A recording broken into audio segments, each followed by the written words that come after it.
Inshallah, today, hopefully, we would not spend much time.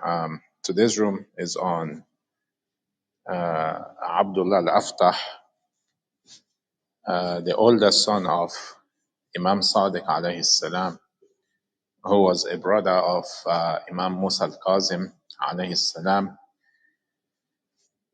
from the same father, but not from the same mother. So, first of all, I will start in the form of introducing at least a basis for how to identify the Imam. Of course, this is something I had done in the previous night, but I will still repeat this in order to give like a foundation into the explanation which would further be made.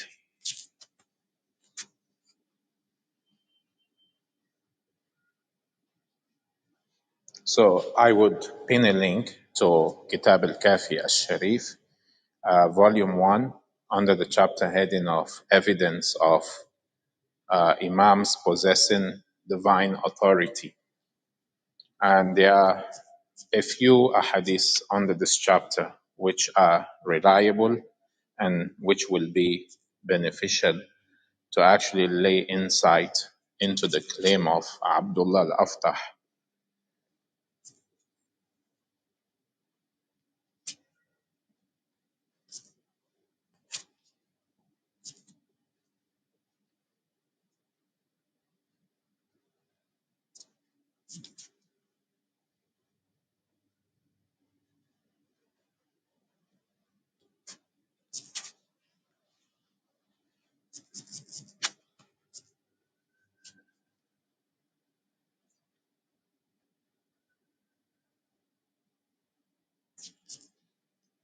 So under this chapter, the first hadith is graded Sahih by Allam al-Majlisi. Muhammad ibn Yahya has narrated from Ahmad ibn Muhammad from Ibn Abu Nasr, who has said that he asked Abu al-Hasan al-Rida alayhi salam the following: when the Imam dies, through what means one will know the succeeding Imam? He said, for the Imam, there are certain signs. Of such sign, one is that he must be the eldest son of his father. The will and excellence must be found in him. And when people come to ask who is appointed the executor of the will, in answer it can be said that so and so is appointed the executor of the will. The armament with us is like the ark among the Israelites, among the Banu Israel. Imamate is always with the armament wherever it may go. Now, as you can see from this hadith, Imam Rida alayhi salam, as you will also see in the other ahadith, he has actually established a groundwork how to identify the Imam after the previous one. But now, the Fathis, or the followers of Abdullah al-Aftah, the Fathiyya, they actually held on to one principle. And that principle is that the Imam must be the older or the eldest son of his father. So it's similar, the Ismailis will also tell you, well, Ismail was is widely believed to have been the oldest son. So on this regard, they make their argument.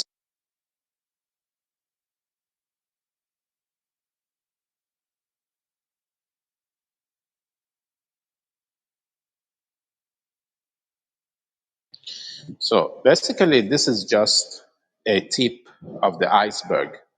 Now, if you recall in the past presentations, in one of the ahadith that I read from Imam Sadiq alayhi salam, he explained that Allah took Ismail away so that the true Imam or the Imam would be known.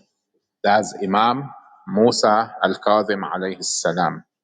And like previously I have said or I have mentioned, the Imamah of Imam Musa al-Kazem alayhi salam is the most miraculous Imamah among the Imams. Miraculous because we see Allah subhanahu wa ta'ala taking Ismail away. And it did not, end there. Allah subhanahu wa ta'ala took away Abdullah al-Aftah in order that the Imamah, the Imam al-Haq, will be established without a member of his family confusing the Shia. Now, those who wanted to confuse themselves by speculation, then they bear responsibility for their own actions. But what is upon Allah is for the truth to be known.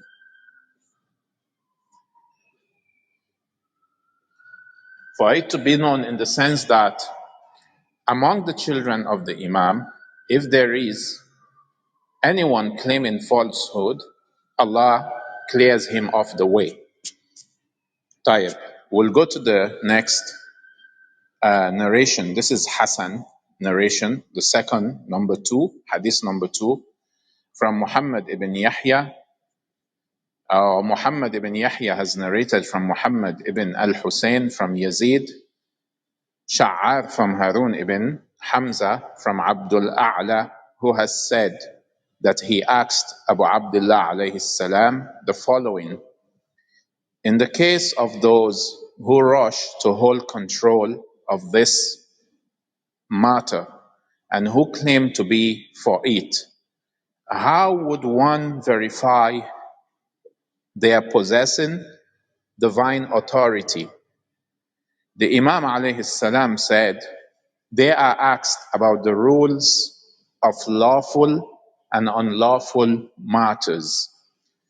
The narrator has said that the Imam alayhi salam then turned to me and said, that is Imam Sadiq alayhi salam, there are 3 evidence that are not found in one person except the rightful owner of this status. He must be the closest person to the preceding Imam, that the armament must be with him, and he will be the appointed executor of the will in a public manner, so much so that if one would come to the town and ask the common people, even the children, as to who the executor of the will of so and so is, they will say so and so is the executor of the will of so and so. So it's not something that is actually.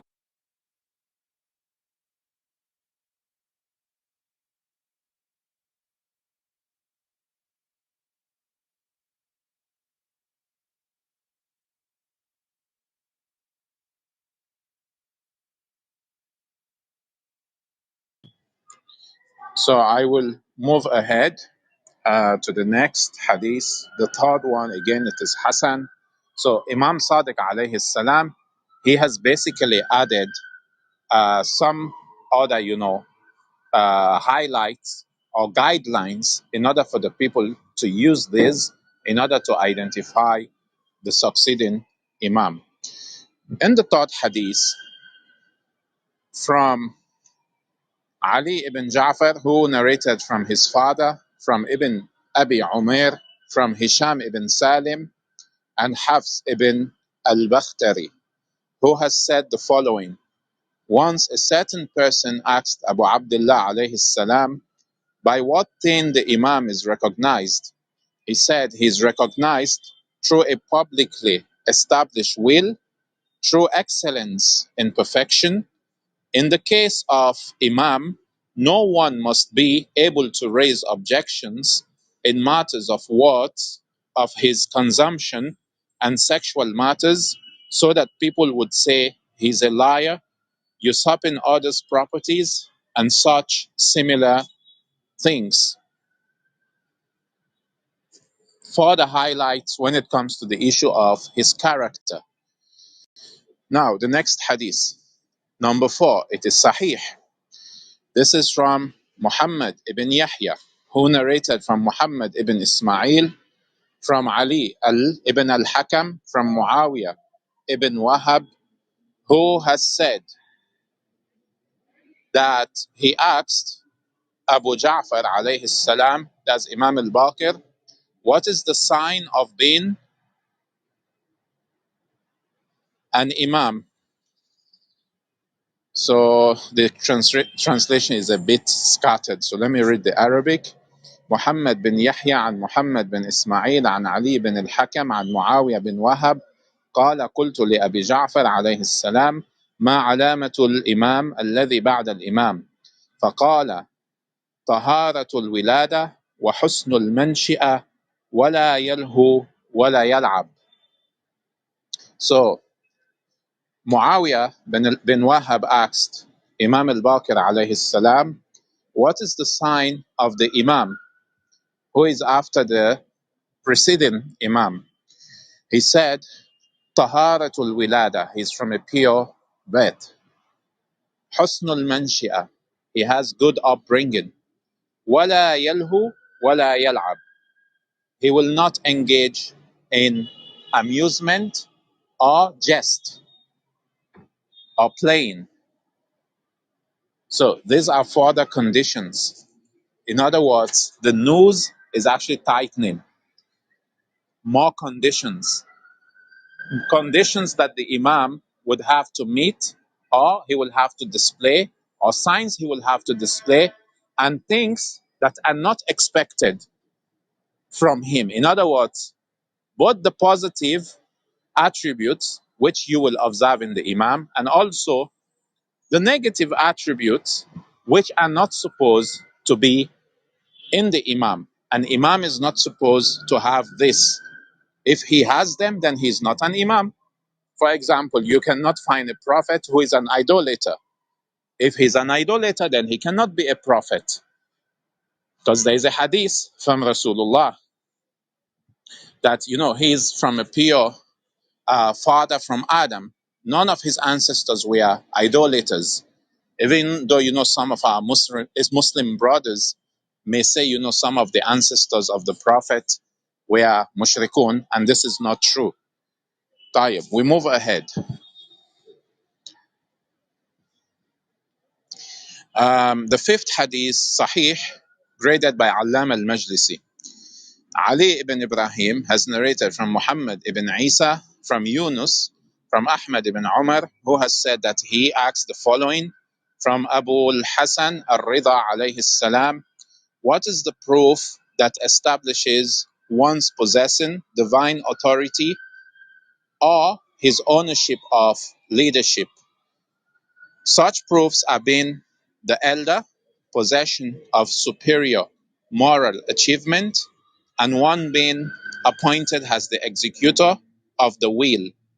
So much so that people would come to the town and ask, who is appointed as the executor of the will of so and so? It will be said to them, so and so, son of so, and this go along wherever the armament would go. Asking questions does not establish any authority.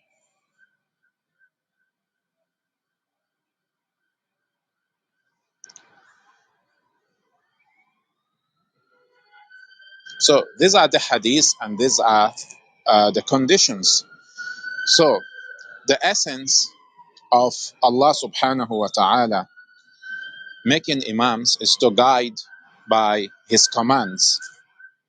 And this is based on the ayat of the Holy Quran. And without knowledge, the imams cannot guide, because it's also established, for example, in Surah Yunus, verse 35, say, are there of your partners any who guides to the truth? Say, Allah guides to the truth. So is he who guides to the truth more worthy to be followed, or he who guides not unless he is guided? Then what is wrong with you? How do you judge? So you cannot have somebody who is an ignoramus. Like, for example, we saw the cases of several caliphs of our Sunni brothers who themselves couldn't guide themselves. So talk less, of them being able to guide others. So the knowledge is very important. It's a very important aspect. And this is the reason that if you go, for example, in the books of Taftazani, I think Sharh al-Maqasid, the book of Ibn Abi Hatim, when they are talking about the Imamah and the qualities or the Dalil Aqli for Imamah, they will tell you one of the attributes or the conditions for somebody to be appointed or elected or selected as an Imam as a general Imam in the general sense, the leader of the Ummah, of the Muslim Ummah, he must possess knowledge. He must have knowledge. Another attribute, he must be courageous, and so on and so forth. So if he doesn't have this quality of knowledge and he's a jahil, you cannot have him as a leader because he cannot guide the people. So the Imam should be able to guide the people, the Muslims, and lead them from zulumat to nur, from darkness to light. So in 2173, Allah subhanahu wa ta'ala said, and we made them leaders, guiding by our commands, and we inspired to them the doing of good deeds, establishment of prayer, and giving of zakah, and they were worshippers of us. In verse 32-24, and we made from them, or from among them, imams, guiding by our command, when they were patient and when they were certain of our signs. So now, in the case of why I'm reading this, and I am actually emphasizing on the qualities and the conditions for Imamah, is because in the case of Abdullah al-Aftah, it was actually pronounced, it was actually proven, it was actually seen that he didn't have the qualities that an Imam should have. In other words, the main component is knowledge. So he was not knowledgeable. But now, the lack of knowledge of Abdullah did not stop some of, prominent Shia names. For example, Abdullah ibn Bukayr, now prominent because he was a companion of the Imam and he narrated hadith from the Imam. So he's a known name, he's a pronounced name, and he's one of those who recognize the Imamah of Abdullah al-Aftah, the older son of Imam Ja'far al-Sadiq alayhi salam. Of course, Abdullah ibn Bukayr, as we see in Firaq al-Shia, written in Firaq al-Shia by al-Nawbakhti, later on, he returned.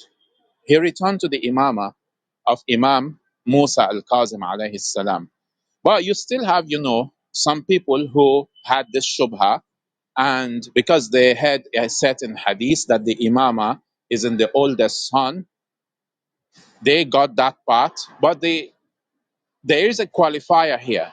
The Imamah is in the oldest son if he's not defective, if he's not deficient. Now, if he's deficient, like for example, in the link that is pinned, if you check hadith number 6 from Muhammad bin Yahya, عن أحمد بن محمد عن أبي يحيى الواسطي عن هشام بن سالم عن أبي عبد الله عليه السلام قال إن الأمر في الكبير ما لم تكن فيه عاهة, that the leadership or the imamah or the command is with the older son, as long as he's free from defects. In other words, he's not deficient. Now, if the older son is deficient, then he cannot be the Imam. It's a way to recognize that he's not the Imam. طيب. So, in the case of Abdullah al-Aftah, he couldn't prove after the death of his father that he was knowledgeable. Now, in the case of Ismail alayhi salam, Ismail died in the time of his father, and Ismail did not claim the Imamah. Ismail didn't come out and say, "Oh, I am the Imam." There is nothing like that. That I am the Imam, follow me. Nothing. But in the case of Abdullah al-Aftah, he came out, he opened his door, and he was welcoming the Shias. Sorry, just give me 2 minutes, please.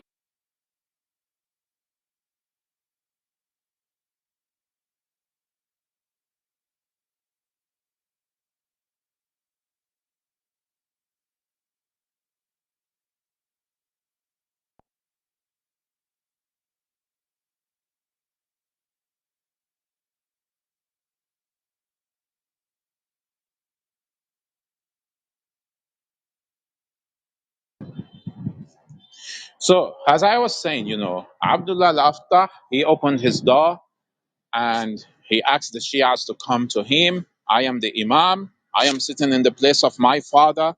So it wasn't like Ismail alayhi salam that he was not the one who actually asked anybody to follow him. Ismail didn't call anyone. He didn't invite anyone because he passed away in the time of his father.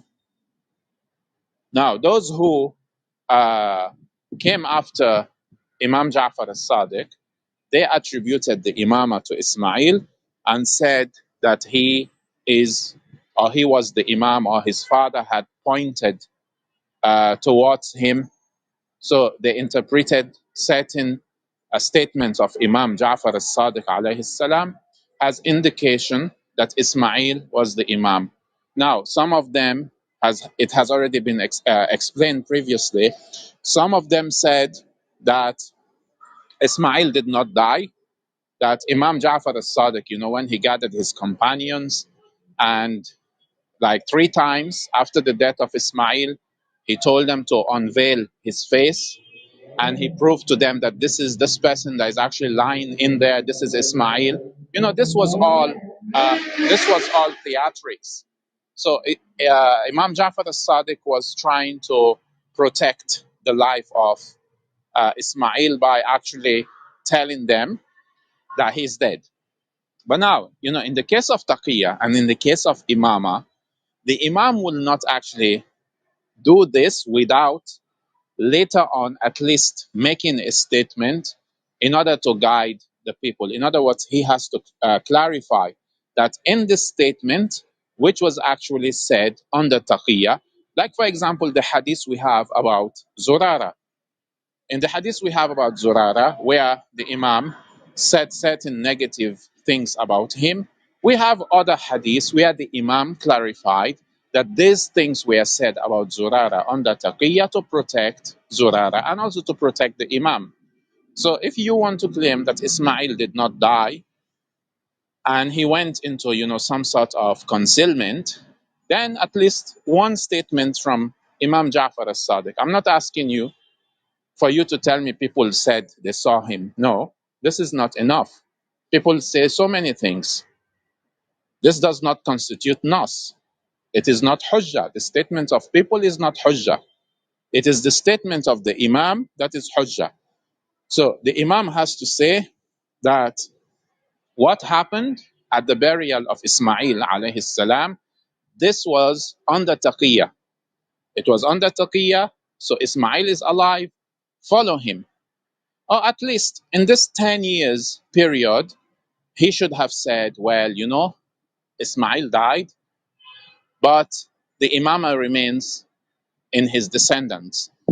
But we don't have such thing, because it's not only incumbent for whoever is attributing Imamah to Ismail for them to actually say the Imamah is actually for Ismail or there was Nas for Ismail. The claim is not even sufficient.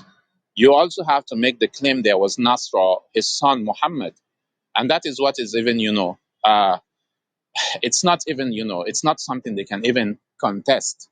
Because in the case of Ismail himself, they can say, oh, well, there were isharat, some pointers, which people might have misunderstood or interpreted as indication that Ismail will be the Imam.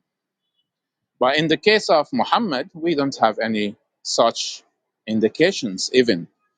So I don't want to go much, I don't want to, be derail this presentation and go into issues in respect to Ismail. I only mentioned Ismail because I was saying that Abdullah actually invited people to follow him, while in the case of Ismail, he did not invite anyone. It was actually after his death. Ismail died like 10 years before his father. So after his death, you have certain people who said, oh, well, we follow him. Even, start, making up assumptions that, oh, he did not die, he's in Ghaiba, or he's the Mahdi, or he died, and his son will be the Imam. And, this kind of statements which hold no basis. But now, in the case of Abdullah al-Aftah, no. Abdullah al-Aftah, he was bold, he was an imposter, you can say. He claimed what did not belong to him. And even though he was the son of an Imam, that's Imam Ja'far al-Sadiq alayhi salam. So the case of Abdullah al-Aftah is completely different. Of course, the Fathiyya, presently, they have gone into extinction, just like the Nawusiyya, for example, who believed that Imam Sadiq also was the Mahdi and he had gone into Ghaiba. So, this concept of Ghaiba and people going into Ghaiba, it was actually in existence from the earliest days of Tashayyu. It's actually something that people knew that the Mahdi would go into Ghaiba. It's something that was already in the psyche of the Muslims. And let's not even go far. Some nights ago, I even demonstrated, how Umar ibn al-Khattab initially himself, he attributed this statement or this concept to even the Prophet Muhammad.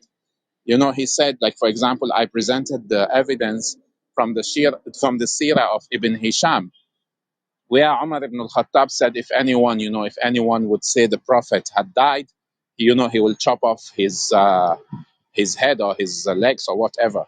He used, threat of violence against whoever would say the Prophet Muhammad sallallahu alayhi wa alihi wasallam had died.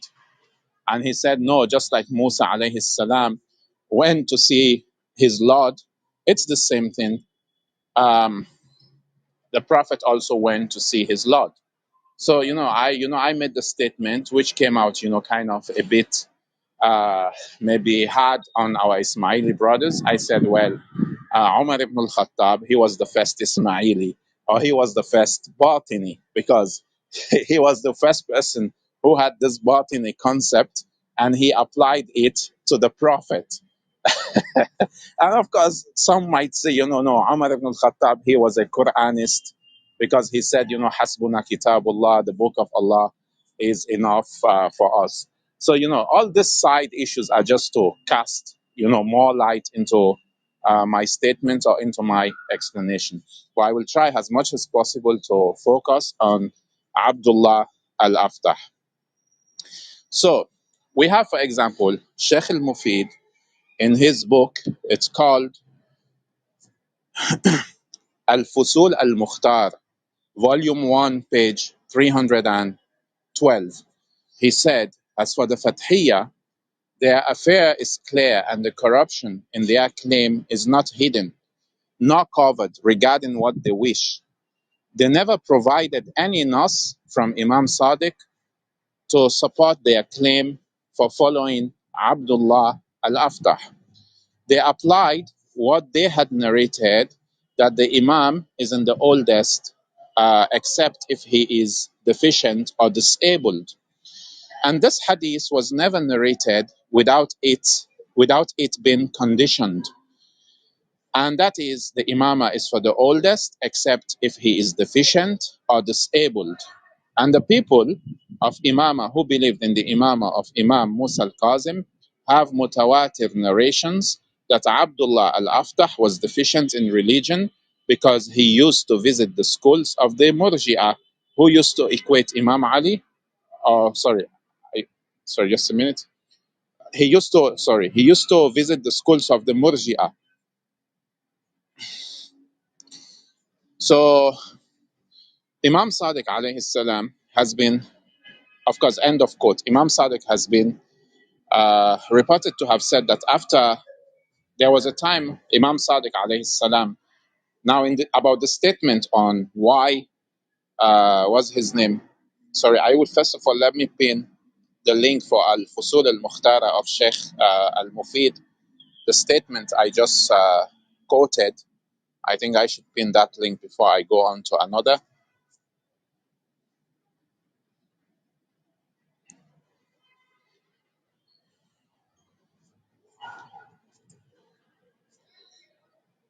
So there was once actually that, of course, this is also found in the link. There was once that Imam Sadiq alayhi salam is reported to have said after Abdullah left his presence, this is a big murji.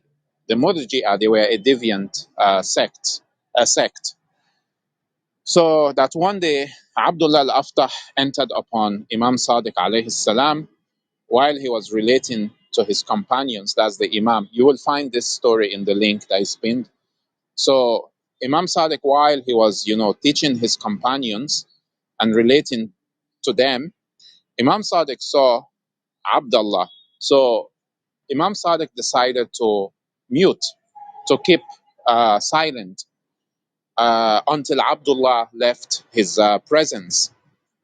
So the Imam was asked about what he just did, about that. Why did you stop the conversation? Like the way we are having, a conversation here, or a presentation, and then somebody enters the room and I keep quiet. So the Imam alayhi salam, Imam Sadiq, he was asked, why did you do this? So the Imam alayhi salam, he responded. He said, don't you know he is a big murji? So this is, with the fact that Abdullah was an ignorant person, which set him apart from the people, and nothing was narrated, for example, from him on halal and haram, or maybe on the religion or religious affairs. And he was not in the rank of those who gave fatwas on the rulings of Islam.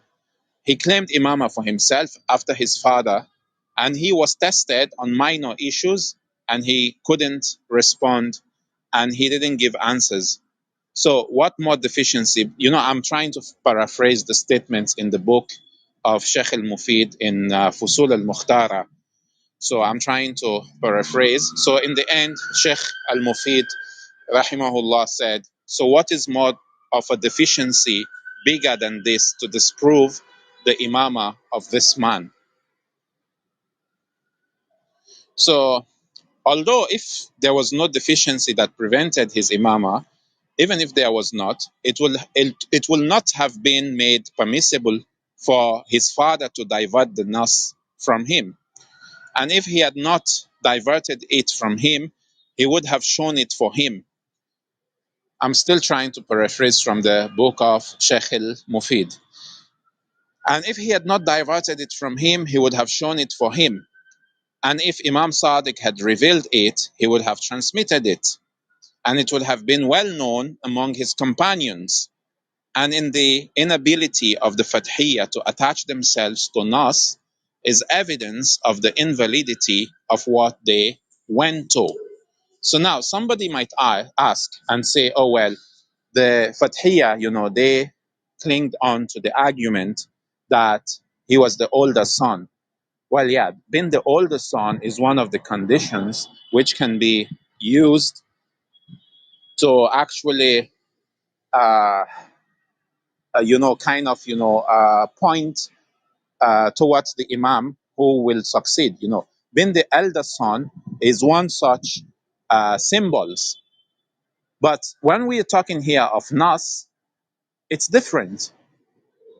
Nas, when it comes to Nas, it's actually the Imam talking that this person, this son after me, he will be your sahib, he will be your companion or the owner of the command, or he will be the Imam. This is Nas. This is what constitutes Nas. It's not, just the certain conditions that you cherry pick. No, there are conditions which can lead you to connect the dots, but there are explicit declarations. Now, the conditions are what will help you to connect the dots.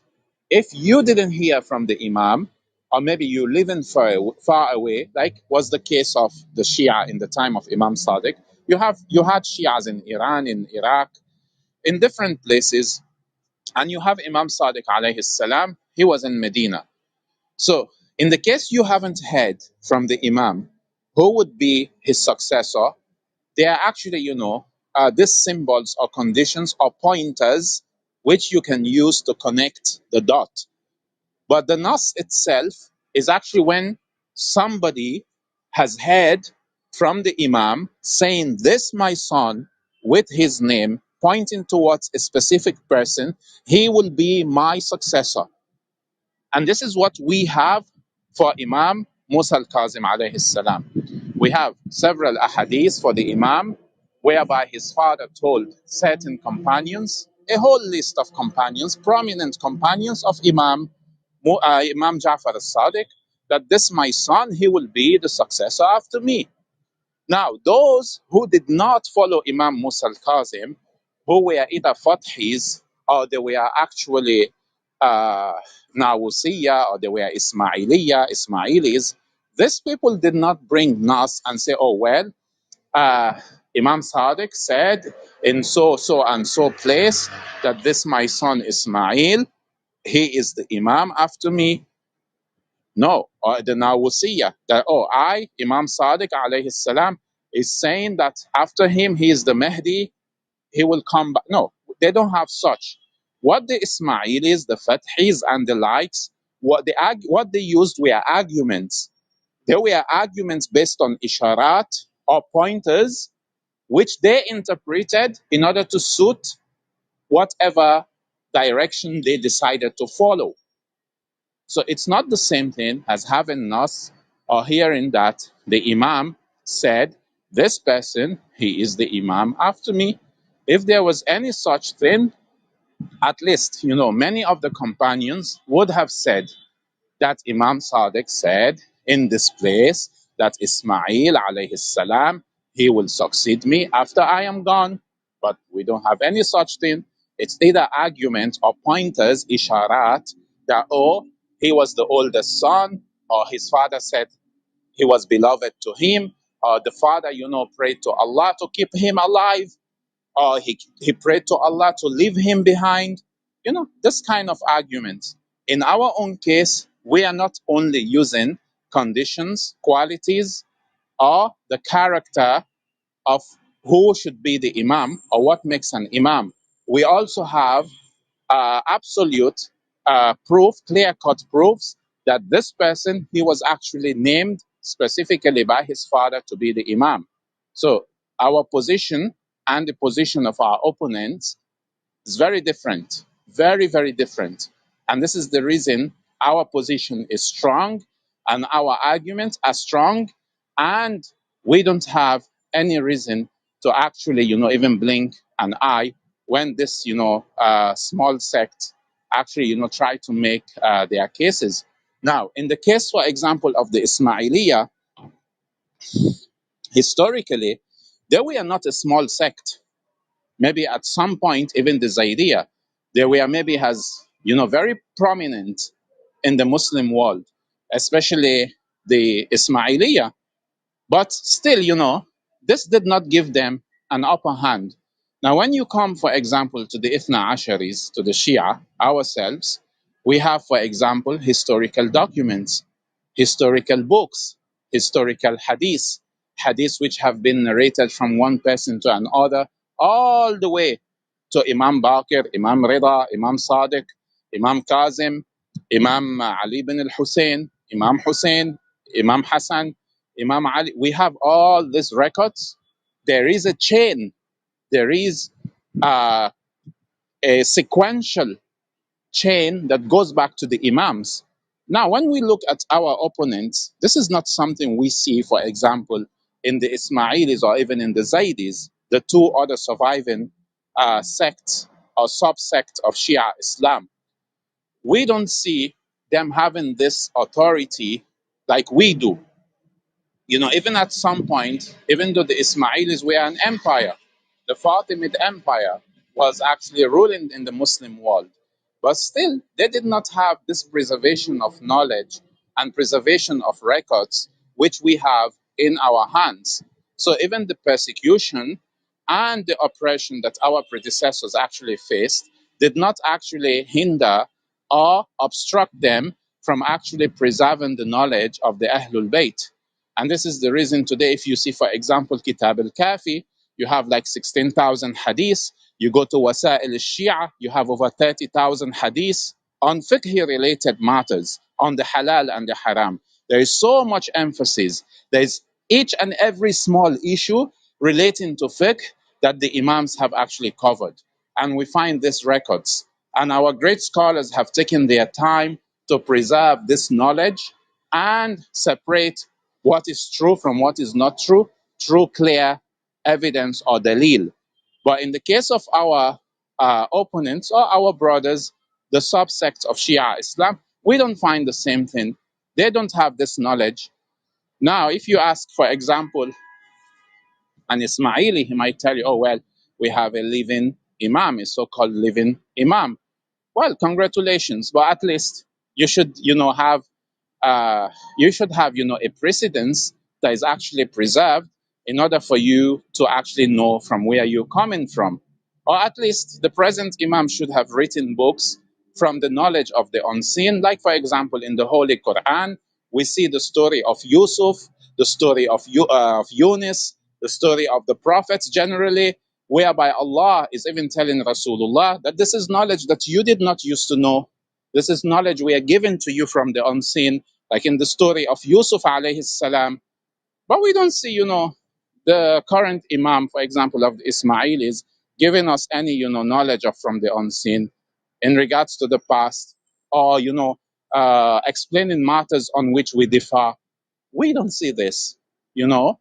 And I can go on to the Zaydis, it's the same thing. You don't have, for example, Zayd al-Shahid alayhi salam, you know, kind of, establishing a theological school like Imam Bakir and Imam Sadiq and Imam Musa al-Kazim, they did.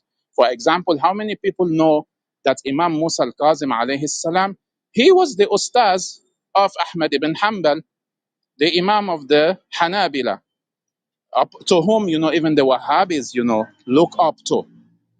So even the preservation of Islam in the Sunni circle, our Imams alayhimus salam, they have played a role in disseminating the correct teachings of the Prophet and the correct interpretation.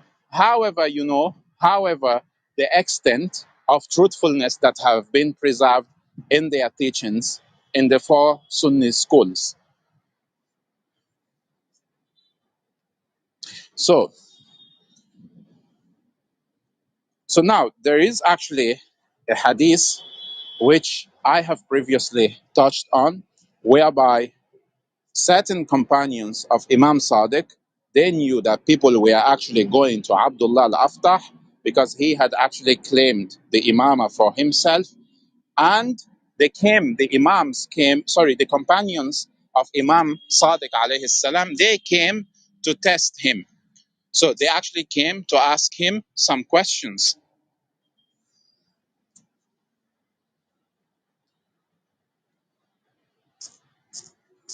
So, for example, they asked him about zakat. They told him in um, so فسألناه عن الزكاة في كم تجب قال 200 درهم 5 دراهم فقلنا ففي 100 قال درهمين ونصف. So they asked Abdullah al-Aftah, the companions of Imam Sadiq, that in 200 dirham, how much zakat do we pay? He said 5. They said in 100 dirham, how much? He said 2.5 dirham. Now the answer is 0. It's not 2.5. So he didn't know this. Another question they actually posed to him, of course, this hadith is from Mu'jam al-Ahadith al-Mu'tabara under the chapter heading of Hisham ibn Salim on thaqalain.net. So they asked him, also about the armament, like the conditions I was earlier on mentioning, that the armament is always with the Imam, the weapons of Rasulullah sallallahu alayhi wa alihi wasallam. So in the case of Abdullah, they asked him, where is the weapon of Rasulullah? Do you have the weapon of Rasulullah? He said, yeah, I have the ramah. I think the ramah is the arrow. So he has the arrow of Rasulullah. So it's well established that Rasulullah didn't used to have an arrow. So this guy was more or less, he was misguided, even though, unfortunately, he was the son of our Imam.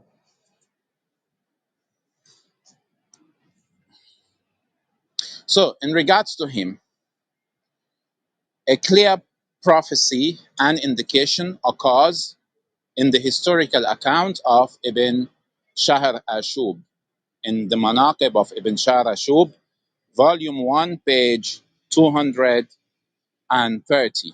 I will pin this link, and then you will see the reason why I said that the Imamah of Imam al-Kazem Salamullahi alayh is or was the most miraculous Imamah from among the Imams. At least this is my own view, or this is my own personal opinion. Where I may be wrong, maybe there's another of the 12 Imams who had more miracles. Of course, they are all my Imams, and I wouldn't, argue against that. But based on observation, just to emphasize my point for this lecture, I would say, the Imam of Imam al-Kazim alayhi salam was the most miraculous. So this is from Manaqib al-Abi Talib of Ibn Sharashub, volume 1, page 230. So Imam Sadiq alayhi salam was reported to have advised Imam Musa al-Kazim alayhi salam to be patient with his brother Abdullah, who shall claim the Imamah for himself. The Imam then prophesied that he should be left alone. So Imam Sadiq advised Imam Musa al-Kazim that leave him alone. He will claim the Imamah for himself. And then Imam Sadiq alayhi salam told him that he should be left alone because his lifespan will be short and he will be the first person from the family of his father to follow in terms of death. So, and as Imam Sadiq alayhi salam had foretold, Abdullah lived a very short life, and in some accounts, 70 days after his father. So he didn't live a long life, and Allah subhanahu wa ta'ala took him away, and he removed the fitna from the followers of his father. And the other hadith also, which I mentioned earlier, I referred to, which was presented in the previous rooms. Imam Sadiq also said that Ismail was taken. Allah cut short his life so that the true Imam would be known after him. So apparently, in order for this Imam, Musa al-Kazim alayhi salam, to be known, the first brother was taken, second brother was taken by Allah subhanahu wa ta'ala. And he remained. And he had an Imamah of over 30 years. This is Imam Musa al-Kazim alayhi salam. And his children They were, mashallah, the descendants of Imam al-Kazem, they were many. His children were many, his descendants are many. Like even among the Sayyids, the Musawiyin or the Kazemiyin, they are the majority among the Sayyats. Anywhere you go to India, you find Kazemi. You go to Pakistan, Kazemi. You come to Lebanon, Musawi. Iraq, Musawi. So this is, the miracle of Allah preserving the Imamah through him and preserving the descendants of Rasulullah sallallahu alaihi wa alihi wasallam through him, and preserving the descendants of Rasulullah has to do with the prophecy in Surah Al-Kawthar. Inna a'taynak al-Kawthar fasalli li rabbika wanhar inna shani'aka huwa al-abtar. So Allah has already foretold to the prophet that his enemy, he will be the one without descendants, and Allah will give the prophet in abundance descendants. And this prophecy is fulfilled again in Imam Musa al-Kazim alayhi salam. It was also fulfilled in Imam Zainul Abidin, and of course in the other Imams. طيب.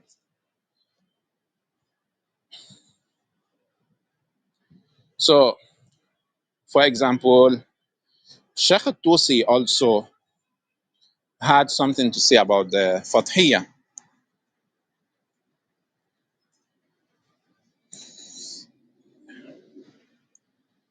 He said, this is in Kitab al-Ghaiba.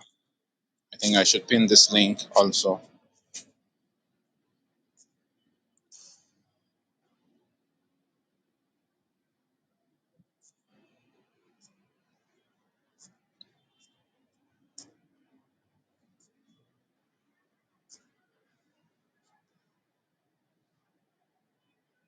This is from Kitab al-Ghaiba under the chapter heading of refutation of all sects which believed in imamate of someone other than the master of the age. So this is hadith number 7. Sheikh Tusi said, as for the believers in Imamah of Abdullah ibn Ja'far, namely the Fathiyya, and that of Ja'far ibn Ali, their creed is wrong because an Imam has to be infallible. And these two were not.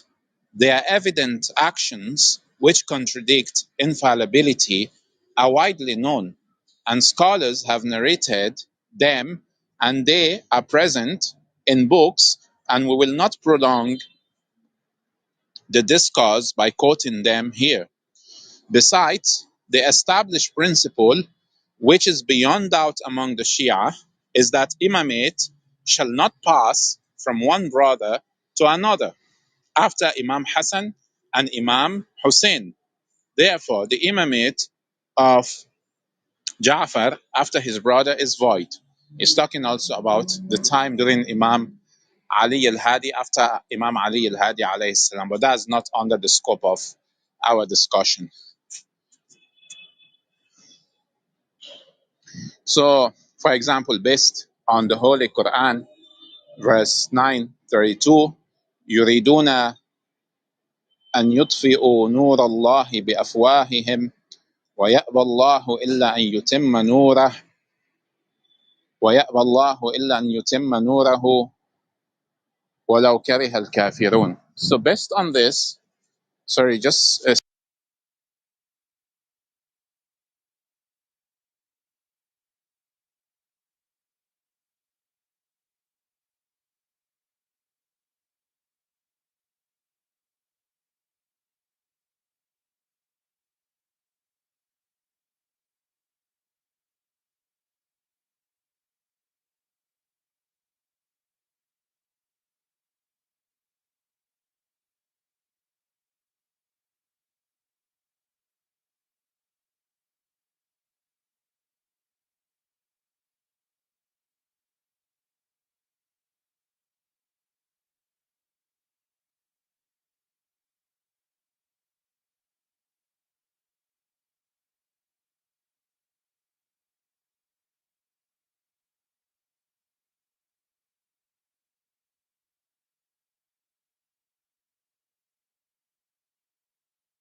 Sorry, I had to take a break.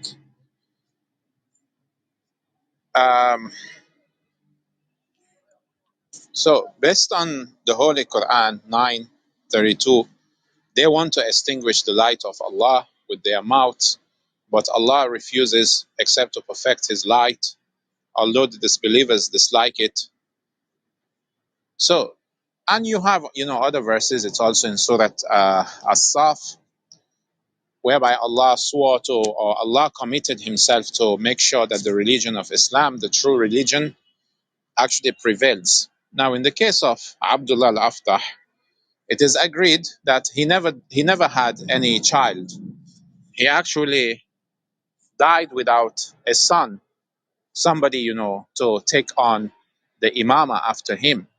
And this was the reason why his followers, like for example, Abdullah ibn Bukair, they later on, they came back under the Imamah of Imam Musa al-Kazem. They came to Imam al-Kazem. I wouldn't say came back because they never left in the first place. So after Abdullah died, they embraced the Imamah of Imam al-Kazem, even though initially, they refused because on the basis that two brothers cannot inherit the Imamah after Imam al-Hassan, or Imam Hassan and Imam Hussein, who were the members of Ahlul Kisa. So they later on say, oh, it's permissible. Again, like I was saying, this sect that actually based their decisions on speculation. They did not have hujjah. They did not have nas. They did not have the words of the infallible Imam. It's more or less their own ijtihad, their own speculations, their own interpretations or misinterpretations that made them, to follow a certain line or a certain ideology or a certain direction, which might not necessarily be or is not necessarily the truth.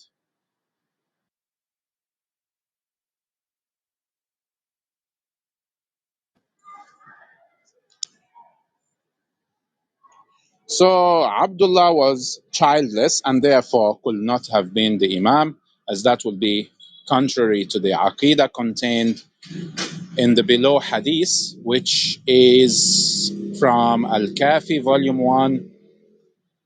The issue that the earth at no time is without a person with divine authority. I will pin this.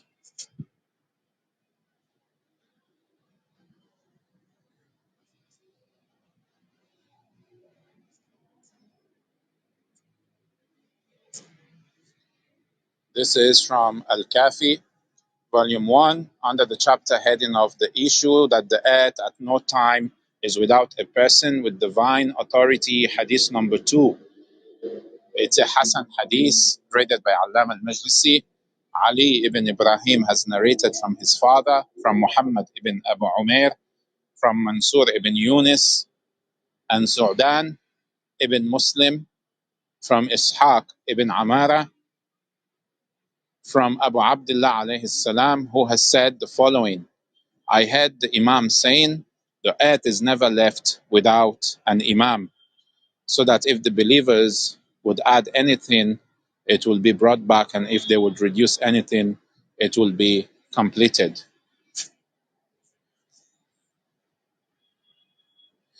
So if thus far we have been able to establish the impossibility of the disputed Imamah of Ismail and Abdullah,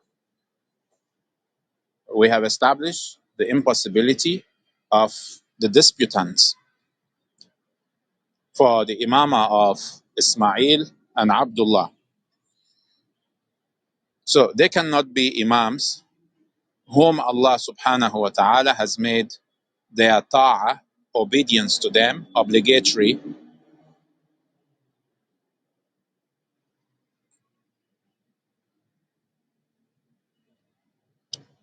So there is a hadith, for example, now, for example, in the case of the Ismailis, Ismail went into ghaiba and all that, and he never, invited anyone to his imamah. He never asked his followers, for example, or like Imam Musa al-Kazem, he told his followers that you should not reveal this to anybody. It will be slaughter except to someone who is a believer, that Allah has tested his heart for belief. And of course, the Shia followers under the Imamah of Imam Musa al-Kazem, they increased. The population of the Shias increased. So now, in the case of Ismail, for example, there was no such invitation. There was no such da'wah.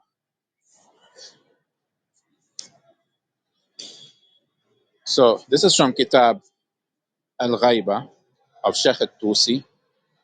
Um,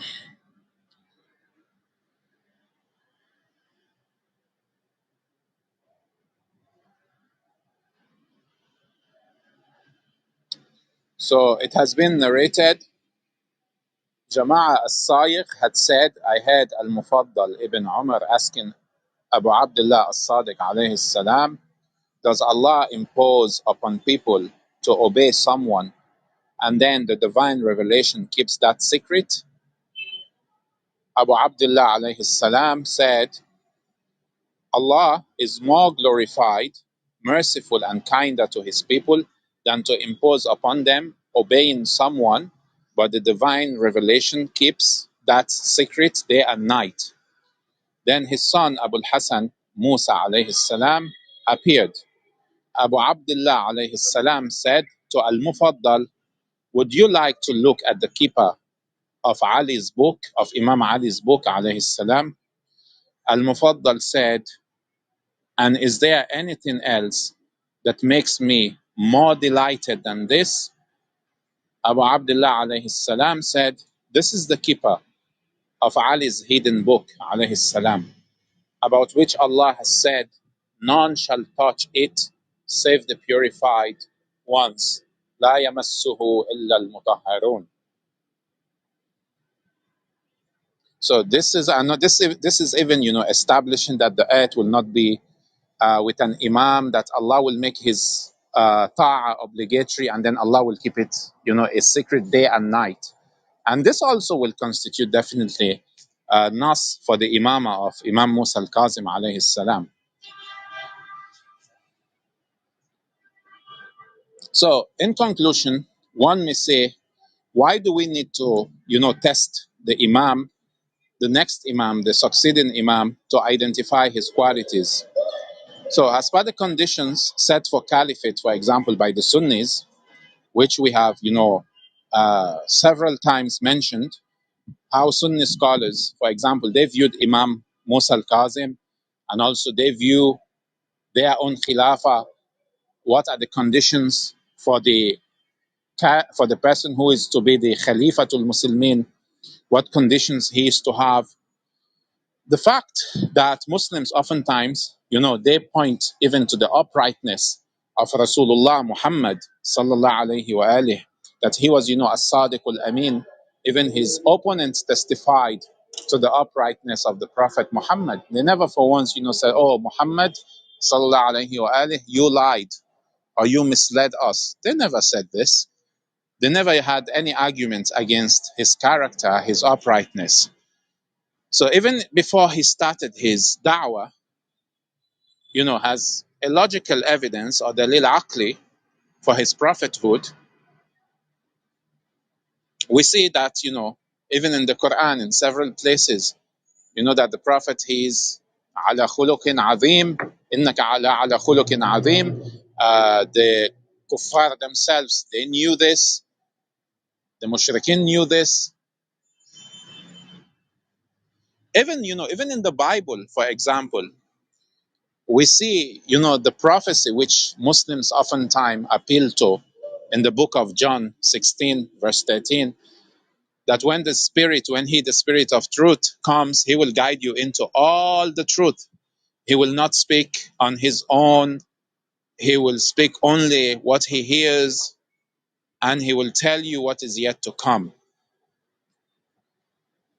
And in John 14, 1 John 4, 1, sorry, 1 John 4, 1. Beloved, believe not every spirit, but try the spirits, whether they are of God, because many false prophets are gone into the world.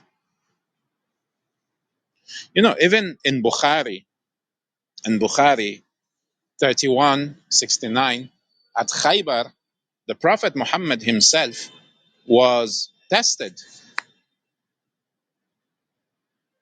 So the Prophet was actually tested. So there's the hadith in Bukhari, which I just mentioned, that the Prophet was actually given poisoned meat at Khaybar. And when he asked the woman, why did you poison the meat? She told him that if you are a true prophet, you will know. You will not eat the meat.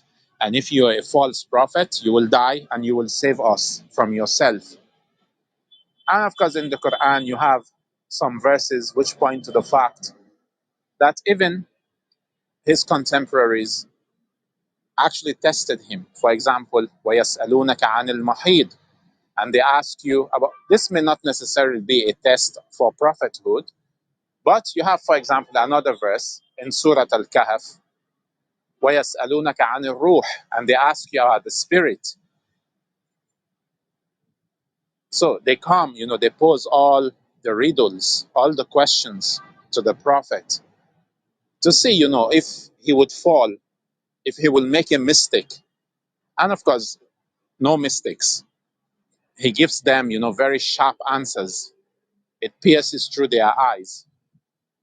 And it's the same thing in the case of Imamah.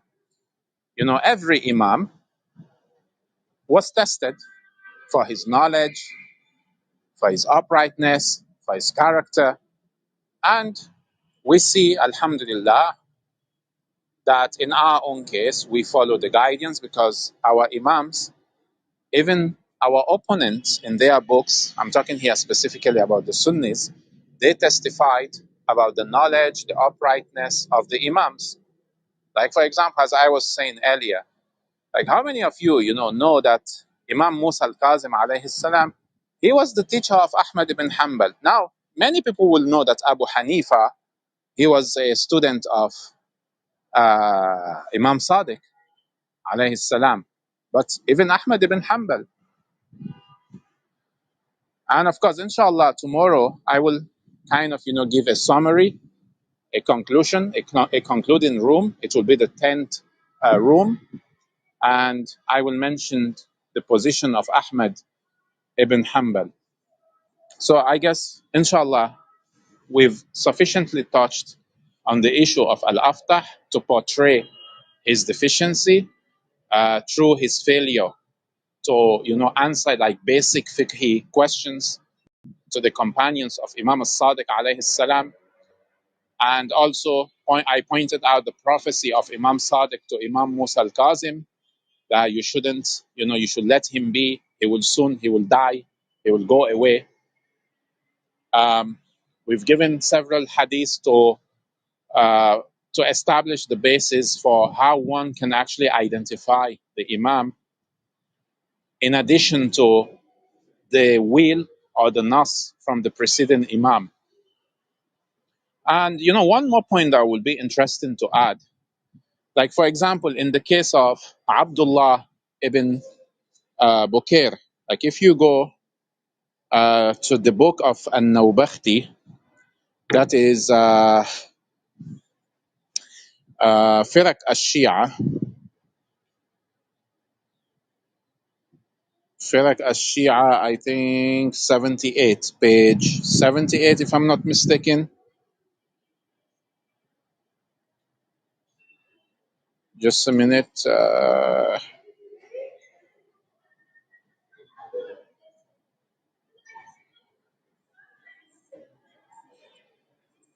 79, not 78.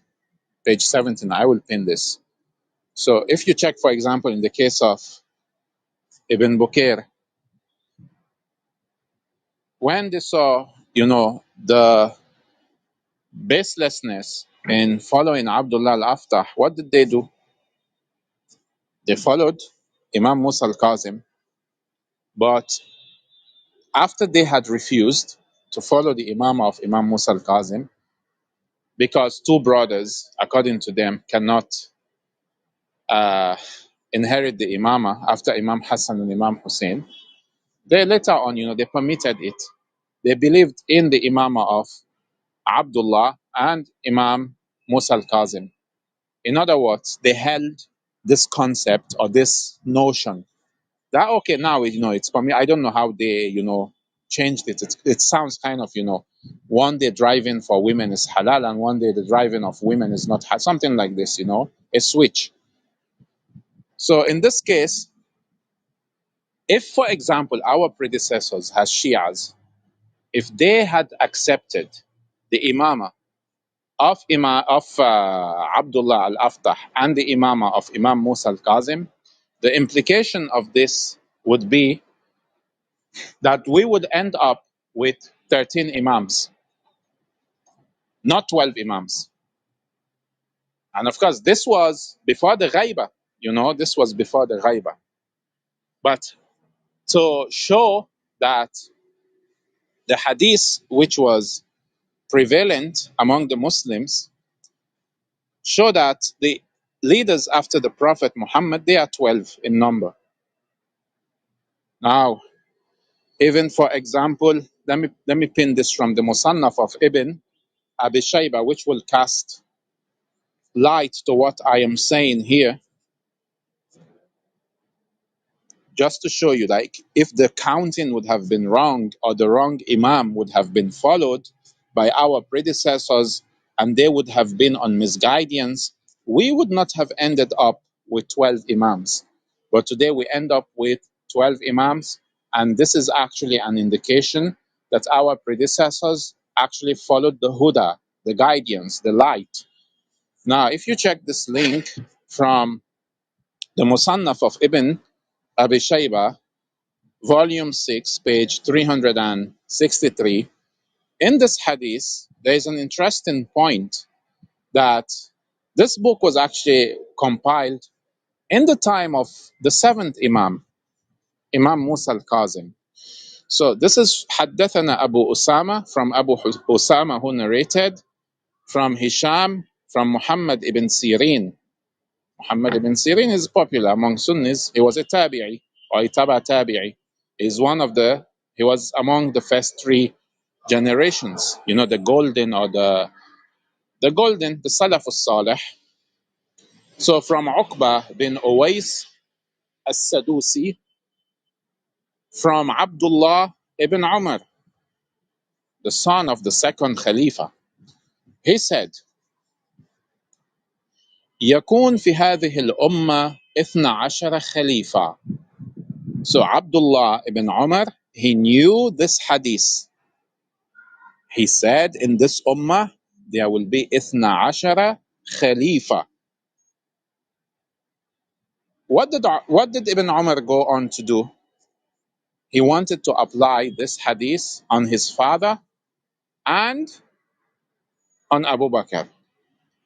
He said, Abu Bakr, he said, يكون في هذه الأمة 12 خليفة. أبو بكر أصبتم اسمه، وعمر بن الخطاب قرن من حديد أصبتم اسمه، وعثمان بن عفان ذو النورين أوتي كفلين من رحمته، قتل مظلوما أصبتم اسمه. He's saying that there will be 12 caliphs for this ummah. Abu Bakr, you got his name right. Umar, you got his name right. Osman, you got his name right. So this guy, he was already, making his own list of the 12 Khalifa. Of course, we don't believe in Abu Bakr and Umar. We don't believe even in the process that got them into the seat of power. And, being a successor of Rasulullah doesn't have to do with holding on to power. Even Fir'aun had power. But the point I am trying to make here is, even Ibn Umar is counting. If our predecessors had actually counted wrongly, we wouldn't have ended up with 12.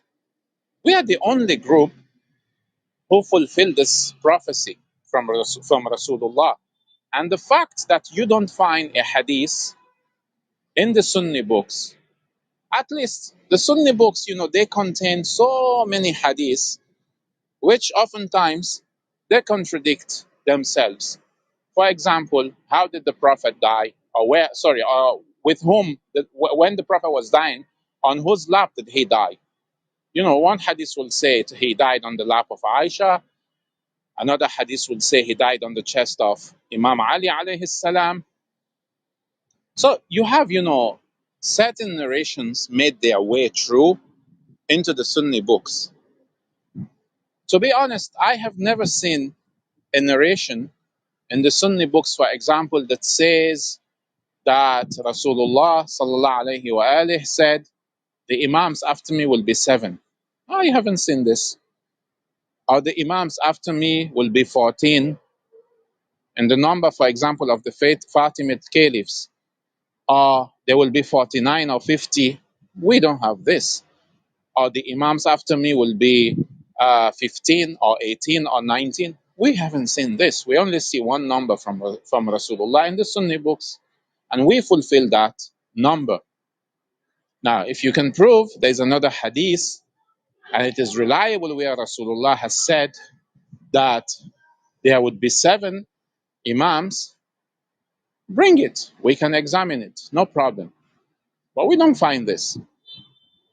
Even our opponents, you see, now this is, of course, this hadith is also a wake-up call for our Sunni brothers.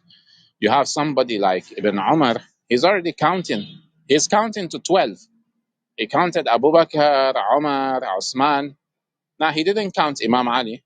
Now, I don't know if he narrated this before Imam Ali became Khalifa, possibly, or because he refused to give bay'ah to Imam Ali alayhi salam. This is Ibn Umar. But now the thing is, if since he's counting wa asabtum, you got it right. Why didn't he give, for example, bay'ah to Imam Ali, or why didn't he stand up for Imam Hussein alayhi salam? Anyway, it's not a Sunni Shia issue now. I'm simply saying it's a wake-up call. It's about the number 12. It's a wake-up call for our Sunni brothers that if Ibn Umar is counting to 12, today, who is your 12th? You don't have it. It's not there. This is the reason oftentimes we even focus on our Sunni brothers. We don't even, take much time in regards to, the small sects or the subsects of Shiism, like the Ismailis and the Zaydis and all that. Because the Sunnis clearly have this, but they don't follow it. They don't apply it. So, akhiru da'wana and alhamdulillah rabbil alameen. So, I believe so this much has been said, and this is enough for inshallah today. And inshallah tomorrow is another day, and it will be the conclusion. And inshallah we are through on this topic. So if anyone has a question, has a contribution, has a statement, has an objection, has a correction, please, you can type, you can raise your hand, you can come up for the next 5 minutes or so or less. Then we may end the room, inshallah, to preserve what has been said. The usual, I just want to say thank you, brother, for taking the time and all the research to explain to us narrations that most of us do miss. Thanks again. Jazakallah khair. Thank you for your attention. And I think much has been said already. We've been going for like almost an hour and a half. So if no one has anything to say, then we may just end this room.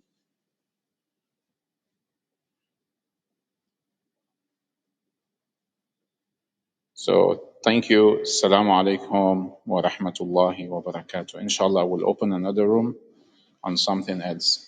Bi amanillah.